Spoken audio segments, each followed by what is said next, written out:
ha sorprendido con un libro que es de su autoría, y pues nadie mejor que él para que nos explique y nos cuente todo acerca del libro y de los inicios, de su comercialización, de todo este proceso. Don Giovanni. Hombre, Hernán, primero que todo, permítame allá a la cámara mostrarle el libro a esta cámara. Si se alcanza a ver ahí, ahí. El libro se titula Cristiano o Protestante. Y es un libro, Hernán, que tiene que ver mucho con lo que es la fe hacia la iglesia. Hoy en día es muy fácil decir yo soy cristiano, pero la mayoría de la gente no sabe, no conoce la diferencia entre ser cristiano y ser protestante. Y no digo protestante en términos peyorativos, ni protestante en términos descalificativos, ni protestante en términos ofensivos. Es simplemente que esa es la palabra. Protestante es todo aquel que no está de acuerdo con una institución. Entonces, cuando yo no estoy de acuerdo con una institución, estoy en protesta. Entonces, eso es lo que me ha motivado a mí a escribir este libro, Cristiano o Protestante. ¿Dónde está la fe de nosotros? ¿Dónde está la salvación de nosotros? ¿O en dónde estamos depositando nuestra fe o nuestros valores espirituales? Entonces, este libro es un llamado para que las personas hagan un análisis si realmente son cristianos o si realmente son protestantes, Hernán. La mayoría de las personas, o nosotros los católicos, no nos sentimos cristianos. Porque uno escucha a un católico cuando conoce a un hermano protestante y le dice, ah, es que él es cristiano. O sea que el católico no se siente cristiano. Entonces, eso es lo que nosotros estamos haciendo en este libro, es decirle al católico, es que usted es cristiano, porque usted viene de la enseñanza primaria de los primeros apóstoles, que ellos fueron los herederos de las enseñanzas de Cristo, y ellos a su vez las fueron transmitiendo siglo por siglo hasta los sacerdotes, cardenales, obispos y el Papa de hoy en día, Hernán. De eso se trata el libro. Qué bien, don Giovanni. Le puedo entender cuando usted pronuncia estas palabras, que dentro de la fe sucede lo mismo como esas palabras hermosísimas que nos regaló Simón Bolívar cuando dijo: cuando cesen los partidos y se consolide la unión, yo bajaré tranquilo al sepulcro. Y Jesucristo también dijo: todas las religiones, todas las creencias, todo son como un collar en donde están unidas todas para ser pues una sola, o sea, una sola religión, o sea, una sola creencia, una sola fe. Es que, Hernán, cuando usted va en contravía de la institución legalmente constituida bajo una organización primaria, automáticamente usted entra en rebeldía. Y le voy a poner un ejemplo. Uno encuentra hermanos que pertenecen a otras denominaciones religiosas, y cuando uno comienza a argumentarle, le dicen: no, es que finalmente estamos adorando al mismo Dios. Y resulta que no es así. Y le voy a poner un ejemplo. Dentro de una congregación de alabanza, ese momento puede estar en trance y aleluya y Padre nuestro y la unción y te adoramos y idolatramos a Dios. Pero cuando salen a la calle con una Biblia debajo del brazo, terminan haciendo blasfemia. Si se encuentran con una persona católica y por decir algo tocan el tema del Santo Padre, el Papa, lo primero que dicen es: ah, el anticristo. Entonces fíjate que ahí ya comenzaron a hacer blasfemia, porque el Santo Padre es elegido por el Espíritu Santo cuando se hace el concilio. No reconocer la autoridad del Santo Padre es decirle a Dios, decirle a Jesucristo que la iglesia que lo organizó está mal hecha.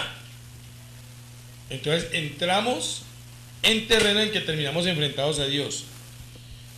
Cuando hablan mal de la Virgen María, que María tuvo más hijos y no le dan la potestad de soberana y reina, donde ponen en duda la virginidad de María,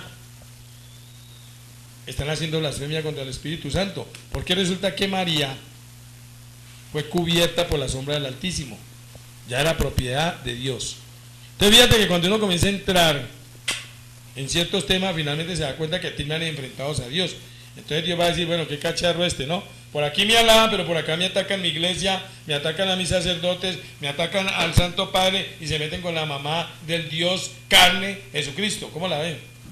Sí, es complicado porque muchos de gran parte de la Biblia, de su contenido, pues como que se apoderan de esa parte literaria y entonces pues empiezan como a profundizarse solamente en esa parte.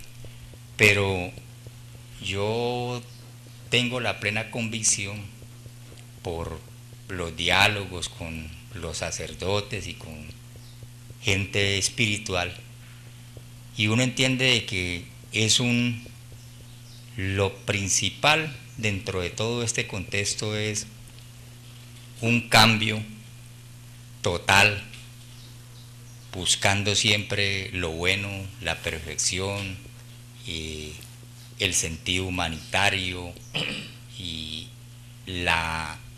lo más importante que es el amor hacia el prójimo y la caridad y todas estas cosas que... Pero respetando la autoridad legalmente constituida, es que ahí es el punto. Y yo pongo un ejemplo. Yo soy el director de CNS Jumbo.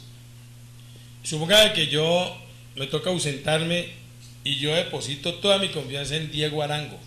Yo le digo, Diego Arango, usted queda al mando de CNS Jumbo, tome las decisiones que tenga que tomar. Y suponga que la gente diga, no, nosotros solamente le hacemos caso a Giovanni, porque él es director, pero lo que diga Diego para nosotros vale nada. Entonces la pregunta es, ¿mi autoridad de haber designado a Diego no vale para la gente?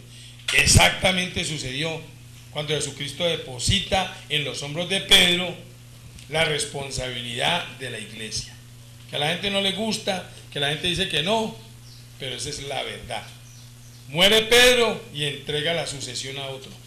Muere el otro y la van entregando siglo tras siglo hasta el Padre Francisco, el Santo Padre Francisco. Esa es una realidad. Desconocerla es ser protestante, porque vamos a seguir una línea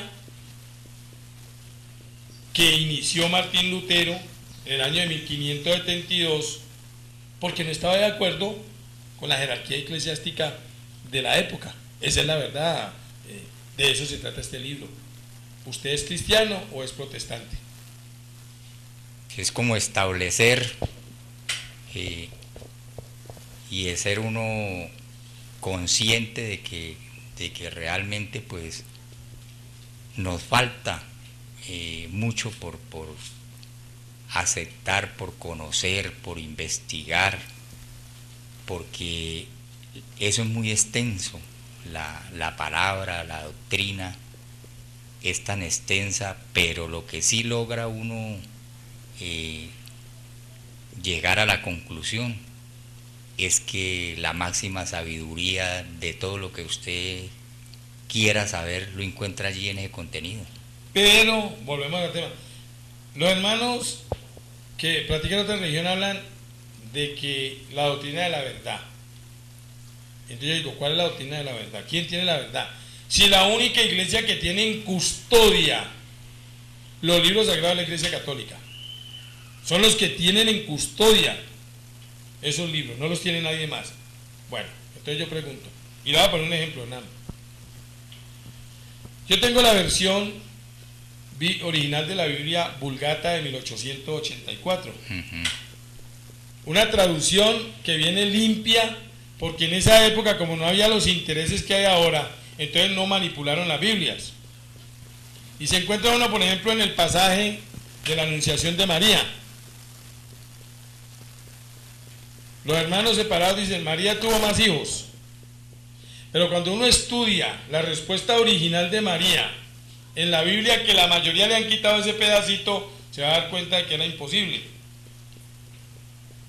Cuando el ángel le dice a María que va a concebir un hijo, la respuesta le dice María, ¿cómo ha de ser posible si yo no conozco varón alguno? Y la Biblia ahí lo cuajaron. Claro. Me conoceré. Entonces el pedazo que dice, y nunca lo conoceré, se lo quitan. Ahí ya cambia el contexto. Claro.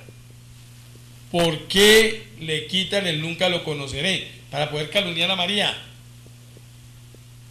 Entonces, ahí todo eso lo hablamos nosotros en este libro y le demostramos a la gente que es que los católicos son cristianos y que tenemos la obligación con unos elementos y unos argumentos poderle demostrar a la gente que nosotros estamos en la iglesia que Cristo fundó, iglesia católica.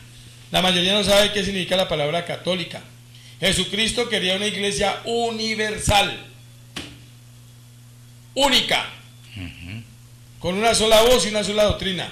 Y la palabra cato significa universalidad. O sea que el católico es cristiano universal. Y para no decir cristiano universal, dicen somos católicos.